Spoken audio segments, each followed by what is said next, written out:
Good morning. എല്ലാവർക്കും സുഖാണോ? ഞാൻ രാവിലെ തന്നെ നമ്മുടെ ഫേസ് യോഗ സ്റ്റാർട്ട് ചെയ്തിട്ടുണ്ട്. എൻ്റെ ലൈഫിൽ ഞാൻ ഏറ്റവും കൂടുതൽ ഇമ്പോർട്ടൻസ് കൊടുക്കുന്ന ഒരു സമയം മോർണിംഗ് ആണ്. മോർണിംഗ് എത്രമാത്രം ബ്യൂട്ടിഫുൾ ആൻഡ് എനർജറ്റിക് ആക്കാൻ പറ്റുമോ അത്രത്തോളം നല്ലതായിരിക്കും ആ ദിവസം എന്നൊരു തോന്നൽ എനിക്കുണ്ട്. ശരിക്കും അതിനൊരു തോന്നലെന്ന് പറയാൻ പറ്റില്ല, ലൈഫ് എക്സ്പീരിയൻസ് എന്നാണ് എനിക്ക് ഫീൽ ചെയ്തിട്ടുള്ളത്.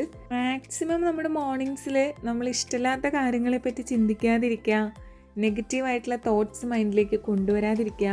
മാക്സിമം നമുക്ക് ഇഷ്ടപ്പെട്ട എന്തെങ്കിലും ഒരു കാര്യം ഒരു 10 മിനിറ്റ് ആണെങ്കിൽ 10 മിനിറ്റ് ചെയ്തിട്ട് ആ ഒരു ഡേ സ്റ്റാർട്ട് ചെയ്യാൻ ശ്രമിക്കുമ്പോൾ എനിക്ക് തോന്നിയിട്ടുണ്ട് അത് നന്നായി വരുമെന്ന്. ഇപ്പോൾ കുറേ മേഖലകളുണ്ട്. ഗാർഡനിങ് ആവാം, യോഗ ആവാം, എക്സസൈസ് ആവാം, ജിം ആകാം, റീഡിങ് ആകാം, ഡ്രോയിങ് ആകാം. നമുക്ക് നമ്മുടെ ഉള്ളിൽ കിടക്കുന്ന ആ ഒരു നമ്മുടേതായിട്ടുള്ള ഒരു സെൽഫ് ഉണ്ടല്ലോ, അതിനുവേണ്ടി നമ്മൾ ഇൻവെസ്റ്റ് ചെയ്യുന്ന ആ ഒരു സമയമാണ് ഈ പറഞ്ഞ കാര്യങ്ങൾക്കൊക്കെ നമ്മൾ കൊടുക്കുന്ന ആ ഒരു ടൈം.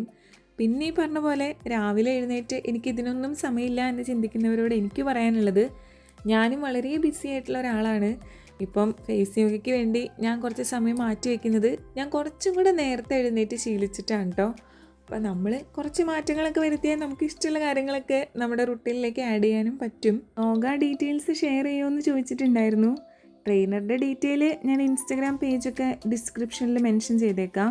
അതിൻ്റെ അപ്പുറത്തേക്ക് ഒരു റിസൾട്ട് പറയാനുള്ള സമയമൊന്നും ആയിട്ടില്ല. ഞാൻ ഫേസ് യോഗയിൽ തീർത്തും ഒരു ബിഗിനറാണ്. ഒരു വിസിബിൾ റിസൾട്ട് എന്നതിനപ്പുറത്തേക്ക് ഇതൊക്കെ ചെയ്യുമ്പോൾ ഞാൻ നല്ല സാറ്റിസ്ഫൈഡ് ആണ്. അപ്പോൾ എല്ലാവർക്കും ഹാവ് എ നൈസ് ഡേ.